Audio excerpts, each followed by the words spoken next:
En este video quiero analizar con cada uno de ustedes la figura del rey David.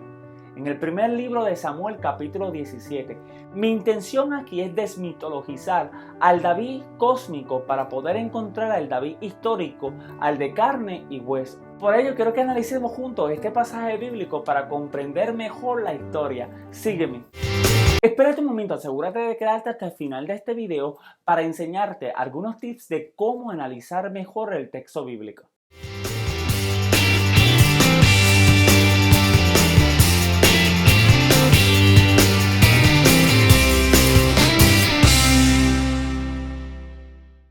Muchas bendiciones, mi nombre es Luis Quiñones Román y esto es Dialoguemos, un espacio virtual dedicado al estudio sistemático de la Sagrada Escritura, teología, cuidado pastoral, entre otros temas de nuestra fe cristiana. Si eres nuevo en este espacio, asegúrate de darle me gusta a mi página de Facebook y a todos los enlaces que aparecerán en la descripción de este video. Si eres nuevo en mi canal de YouTube, asegúrate de suscribirte y que suene esa campana para que seas el primero en recibir todas las notificaciones acerca de los videos que estaré subiendo semanalmente. Igualmente puedes encontrar todos los enlaces a todas nuestras plataformas digitales en la descripción abajo de este video. Así que acompáñame en esta ocasión al estudio bíblico.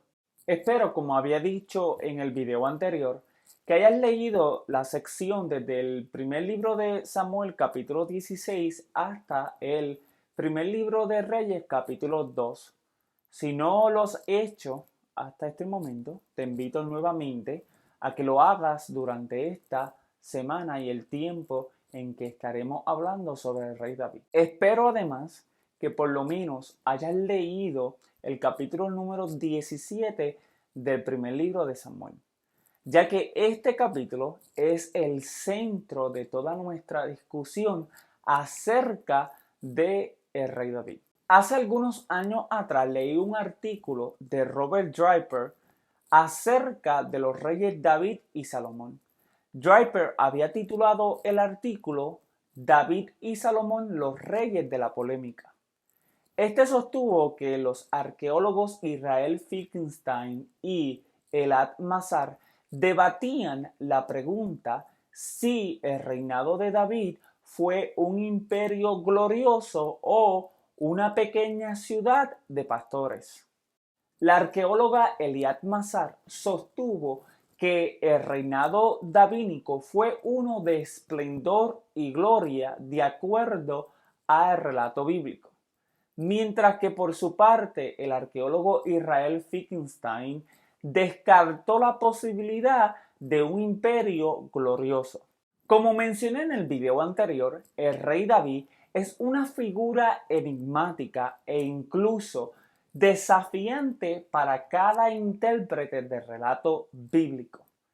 En el pasaje del primer libro de Samuel, capítulo 17, se nos presenta la batalla épica entre David y Goliat, como todos sabemos.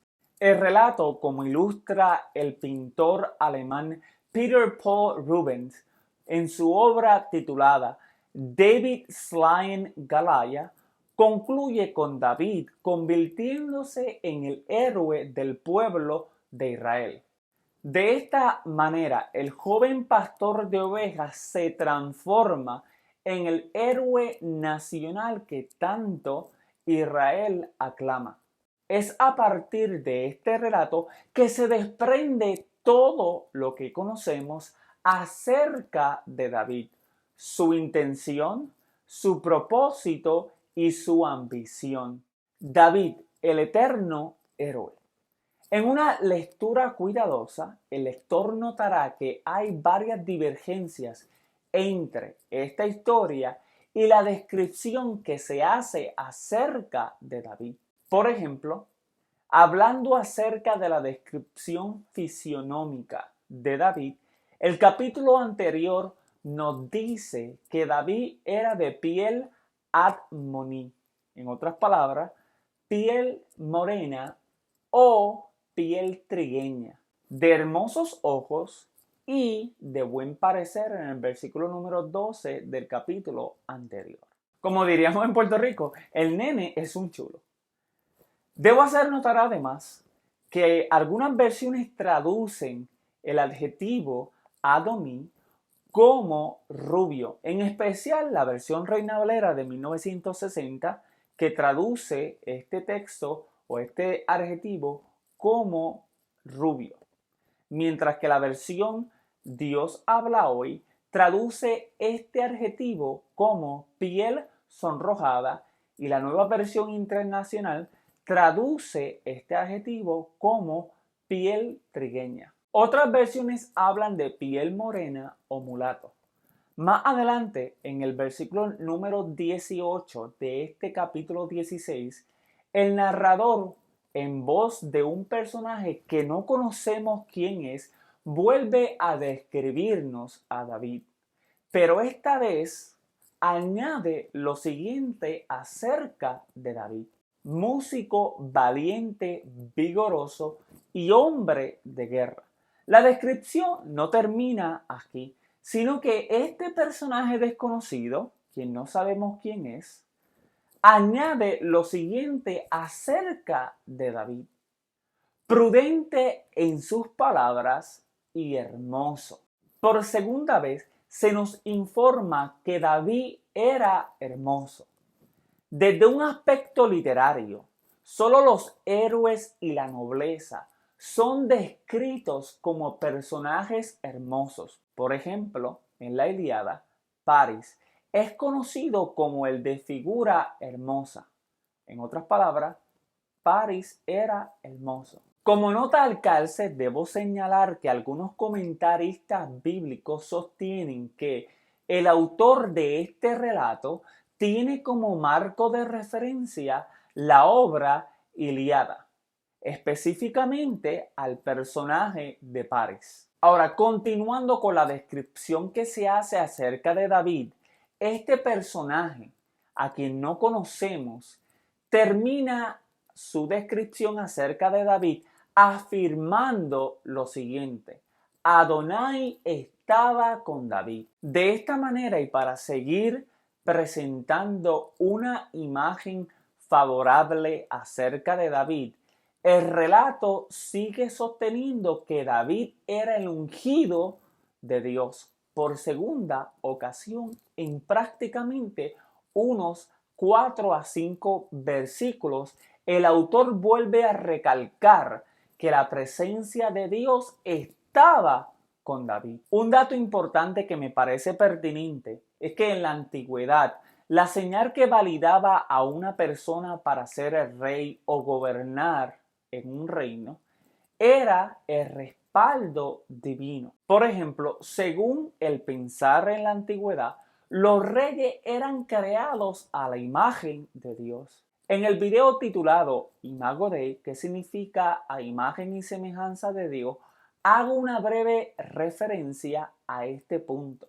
Les recomiendo que si aún no lo has visto, le eches un vistazo para que sepas y tengas una idea de lo que quiero decir con que los reyes eran creados a la imagen y semejanza de la deidad. Para abundar un poco más en este punto, en la Edad Media los reyes eran ungidos al trono con la bendición divina. Incluso en nuestros días los gobernantes hacen juramento colocando su mano sobre el texto sagrado. Esto es para indicar que el gobernante tiene respaldo divino para ejercer su función gubernamental. Tanto en Estados Unidos como en Puerto Rico, la ceremonia de inauguración termina con la expresión "así me ayude Dios".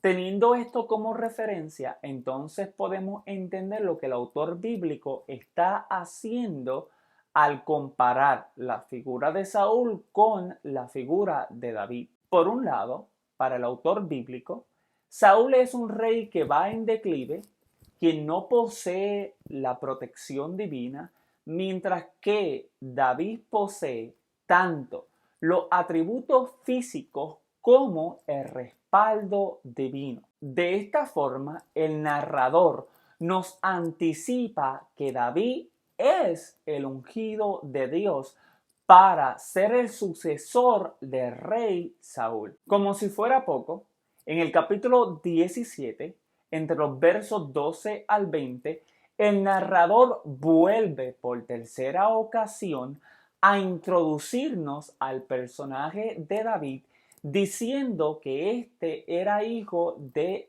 Isaí, quien además tenía 8 hijos y David era el menor de ellos.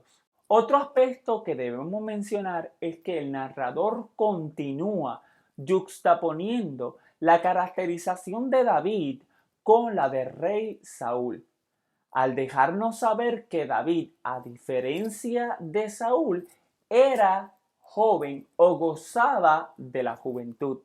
El versículo número 14. La pregunta que quizás surja entre ustedes es: ¿por qué encontramos varias descripciones sobre David?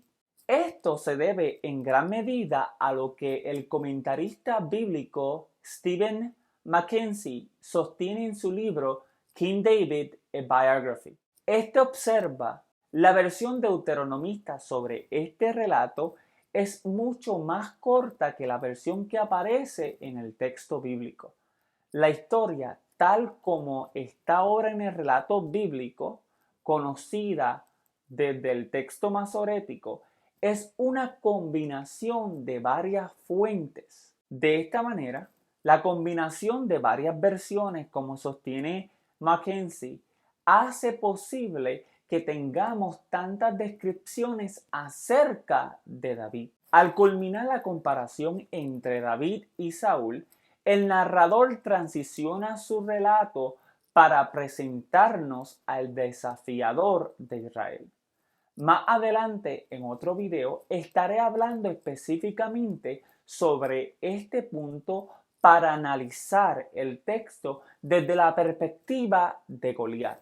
El relato en el capítulo 17 a simple vista trata de un joven pastor que se ofrece a sí mismo como el campeón de Israel para enfrentarse al gigante Goliat. Esta historia se ha convertido en un ejemplo épico de cómo The Underdog, el débil, vence al fuerte, al gigante Goliat. Los detalles de este maravilloso relato muestran que Goliat es el filisteo no circuncidado quien salió a desafiar a los israelitas durante 40 días cerca de la ciudad antigua de Gad.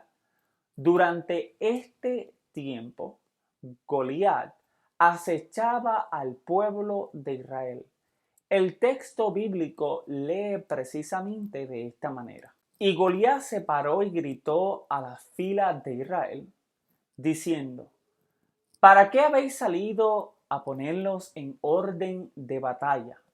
¿Acaso no soy yo filisteo y vosotros siervos de Saúl? Escogeos a un hombre que venga contra mí. Si es capaz de pelear conmigo y matarme, entonces seremos vuestros siervos. Pero si yo lo venzo y lo mato, entonces seréis nuestros siervos y nos serviréis. De nuevo el filisteo dijo: hoy desafío a las filas de Israel.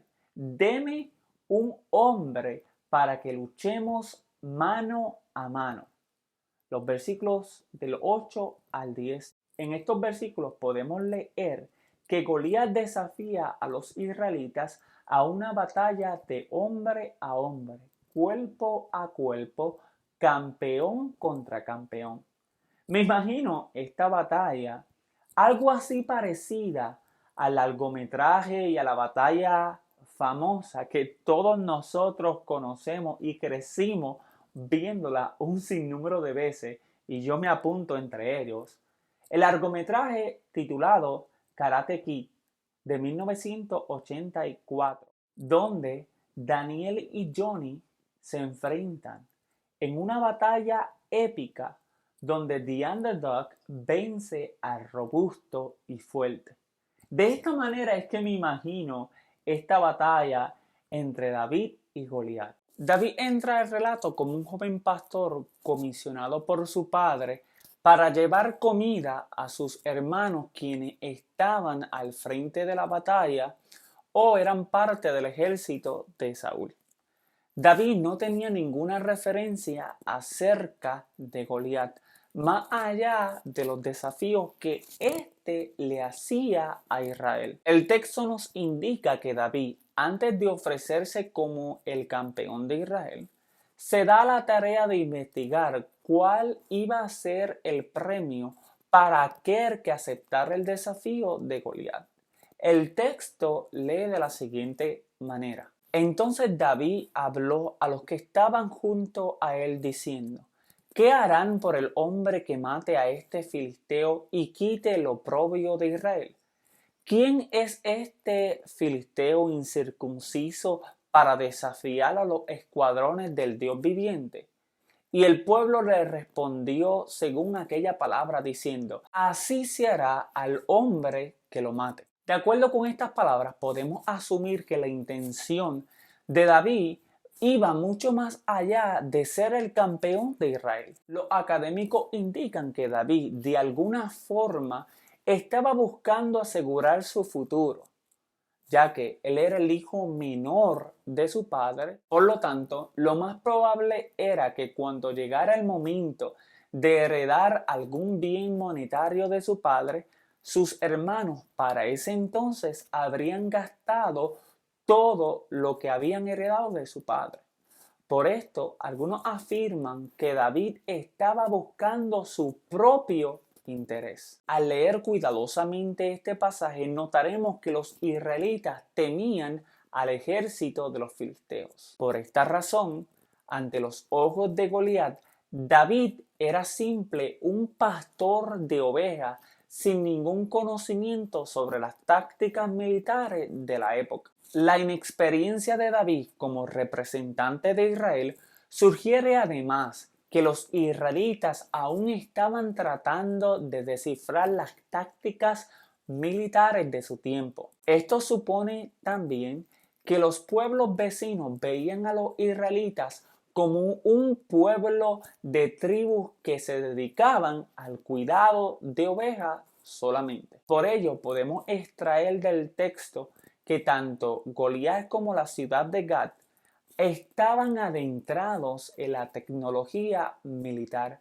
puesto que el relato bíblico demuestra que Goliat repudió la manera de cómo David se dirigía al combate. ¿Acaso soy yo perro para que vengas a mí con palos? Versículo número 43. Debo señalar dos cosas sobre este punto. Los arqueólogos sostienen que Israel se encontraba en la transición de la edad de bronce a la edad de hierro, porque aún no conocían la manera de cómo fundir el hierro y tenían que ir a las ciudades vecinas como la ciudad de Gat para que estos le crearan o le producieran armas. Otro aspecto que debo señalar es que los arqueólogos han sugerido que antes de este relato o este enfrentamiento no era costumbre entre Israel y Judá utilizar en combate un campeón. Esta fue de hecho una forma de guerra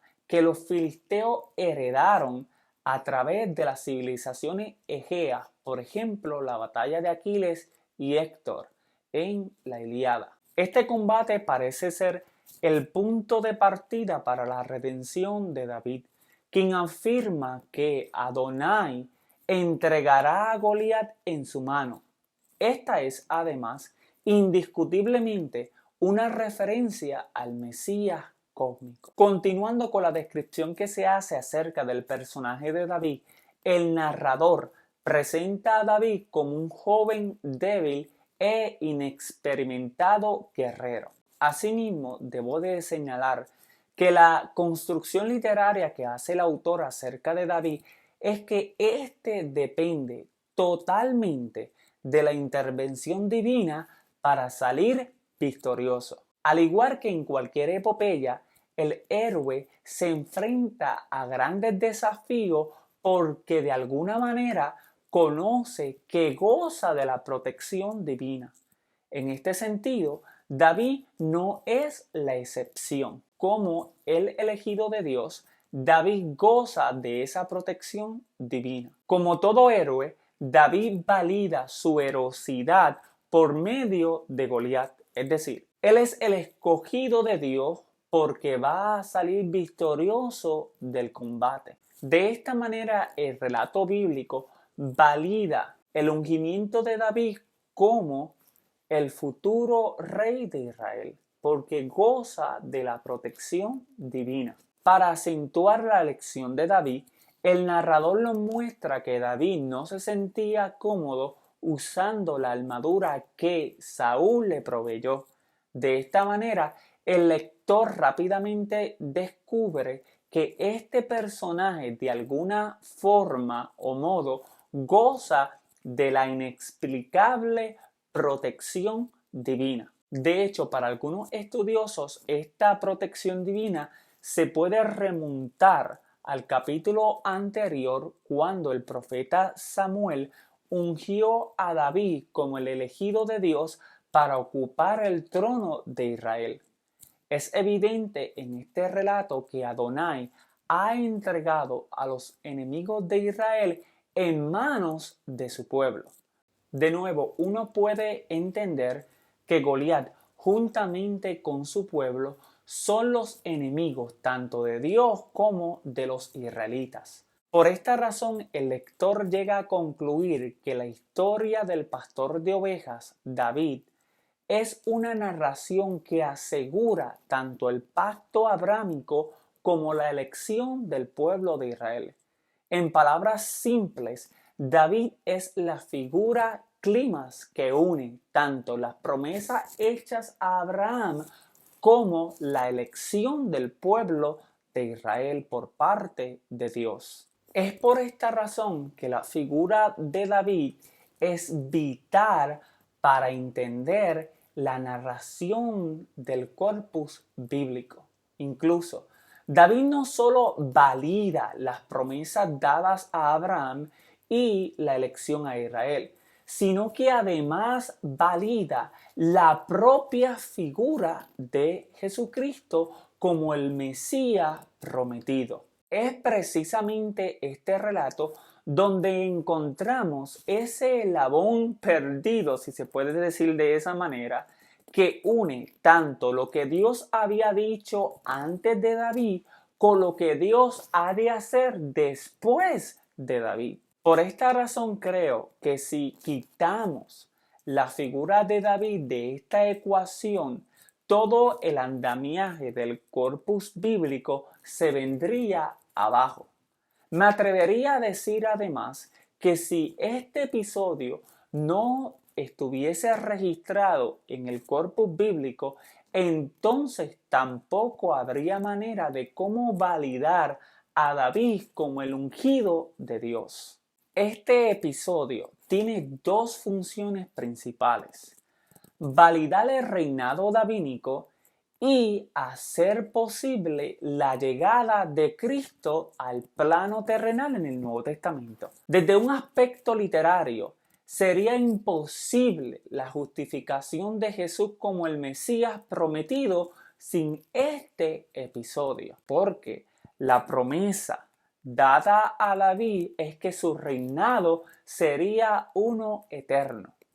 Sin el enfrentamiento de David y Goliat, entonces no habría forma dentro de un aspecto literario de cómo garantizar esa validación de David como el centro de todo el corpus bíblico hasta este momento. Sin este episodio, no encontraríamos forma alguna desde un aspecto literario de cómo validar la elección de Israel y de cómo validar la existencia del propio Jesucristo en el Nuevo Testamento. David es esa figura que une toda la gama y complejidad que aparece en el corpus bíblico hasta este momento, ya que Dios le había prometido a David que su reinado era eterno o sería eterno.